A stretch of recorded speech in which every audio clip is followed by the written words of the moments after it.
My name is Salma, I'm from LA, and I have a right to an education.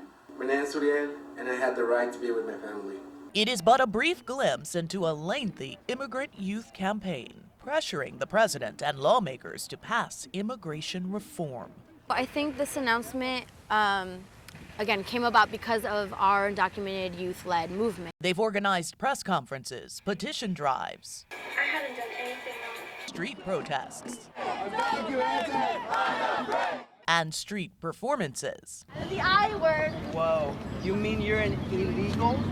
2 years of tireless lobbying culminating in one historic decision. It is the right thing to do. And Sofia Campos was squarely in the midst of it all. My name is Sofia Campos, I'm from Los Angeles, and I have the right to give back to our communities. This is their civil rights movement. Immigrant youth, documented and not, now determined to assert their rights and emerge from the shadows.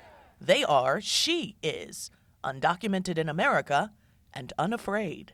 The slogan "Undocumented and Unafraid" came out in 2010 when the immigrant youth led this national campaign to pass the Federal Dream Act. So for many years, undocumented youth have lived in the shadows with the fear of deportation, the fear of being found by immigration officers. We embraced the identity of being undocumented, and we said that we belong to this country and we're not longer going to be afraid. Neither afraid to pursue their dreams nor tell their stories. This is Sofia's story. So I came to Los Angeles when I was 6 years old from Lima, Peru. Economic turmoil and civil unrest in Peru brought her family to America.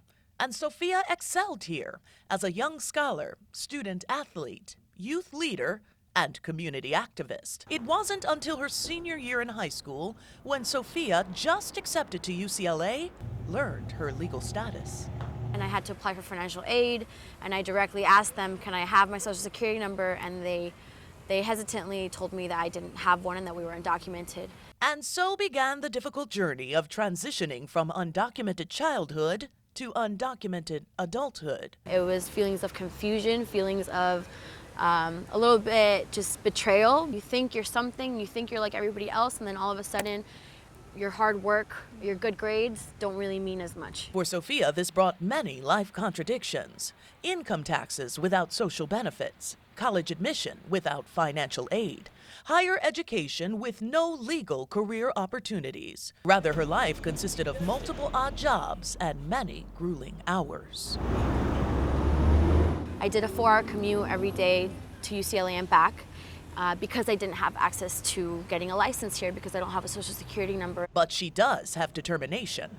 For 5 years, she worked her way through college, earning a double degree. It's a bittersweet moment, I think. We're very excited, very proud of what we've accomplished as graduates, but it's also very daunting because now what, right? What can we do after we graduate if we can't have access to working legally? But on her college graduation day, a graduation gift she couldn't possibly have imagined. It makes no sense to expel talented young people who, for all intents and purposes, are Americans. So now with the announcement, like I said, it was a beautiful graduation present. The timing was great. And the present?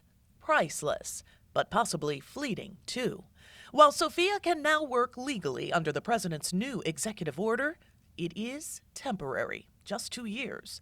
But Sofia's resolve is not. This is not the end of the immigrant youth movement. This is just the beginning. How do you define American? Is it just a 9-digit social security number that says whether somebody is American, or is it, 22 years of living here that says whether you're American? So stay tuned for the next chapter of Sofia's American journey, a story that is still unwritten. Yes, we did!